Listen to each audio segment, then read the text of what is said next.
ভাই এখানে বেশি গাড়ি করে সাংবাদিক সবাই ঢুকলে জায়গা হবে না ভাই আমি করতে লাগবো না। ঠিক আছে লাগবে তো আপনি তো এই ভাইয়া এই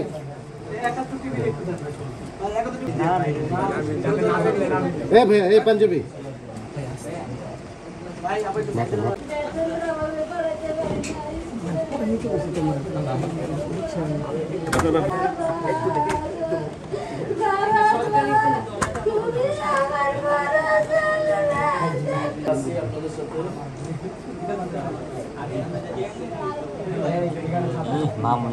মৃত্যুর সংখ্যা বাড়তেছে, আমাদের শহীদের সংখ্যা বাড়তেছে। আমরা গাজী সালাউদ্দিন ভাইয়ের এই মৃত্যুতে গভীরভাবে শোকাহত।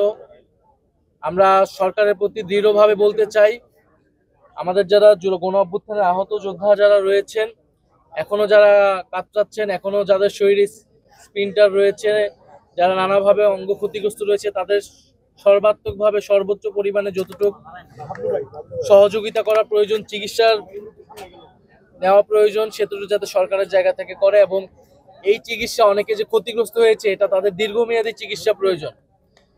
হয়তো সাময়িক একটা চিকিৎসা অনেকেই পেয়েছে, কিন্তু দীর্ঘমেয়াদী এই চিকিৎসাগুলো যদি অব্যাহত না থাকে, তাহলে এরকম ঘটনা কিন্তু ঘটতে থাকবে।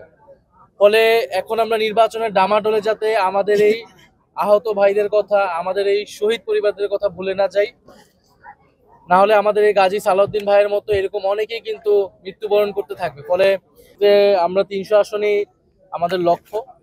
তবে যারা ফ্যাসিবাদ বিরোধী এবং গণতন্ত্র প্রতিষ্ঠার লড়াইয়ে অগ্রণী ভূমিকা পালন করেছেন, সেটা খালেদা জিয়ার কথা আমাদের নাসিরউদ্দিন পাটোয়ারি বলেছেন।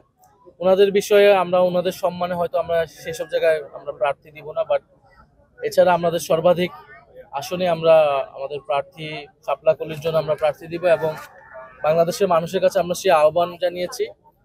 এবার বাংলাদেশের ইতিহাসে নির্বাচনী যে সংস্কৃতি, যে আমরা দেখি যাদের টাকা আছে, যারা এলাকায় গডফাদারগিরি করে, তারাই নির্বাচনে দাঁড়ায়, আমরা সেই সংস্কৃতিকে এবার চ্যালেঞ্জ করতে চাই। বরং এলাকার যে গ্রহণযোগ্য মানুষ, সাধারণ মানুষের পাশে যাকে পাওয়া যায়, একজন সাধারণ খেটে খাওয়া মানুষ থেকে শুরু করে এলাকার যারা শিক্ষক রয়েছেন, ইমাম রয়েছেন, গ্রহণযোগ্য সামাজিক নেতৃত্ব রয়েছেন, তাদেরকে আমরা জনপ্রতিনিধি হিসেবে সংসদে দেখতে চাই। আমরা সেই উদ্দেশ্যে কাজ করছি।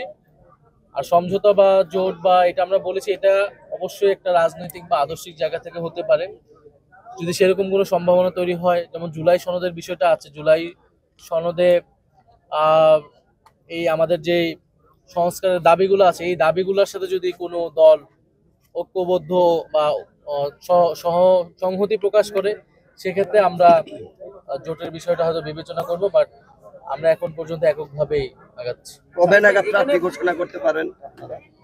আমরা এই মাসের 15 তারিখের মধ্যে আমরা আমাদের প্রাথমিক একটা তালিকা আমরা প্রকাশ করব।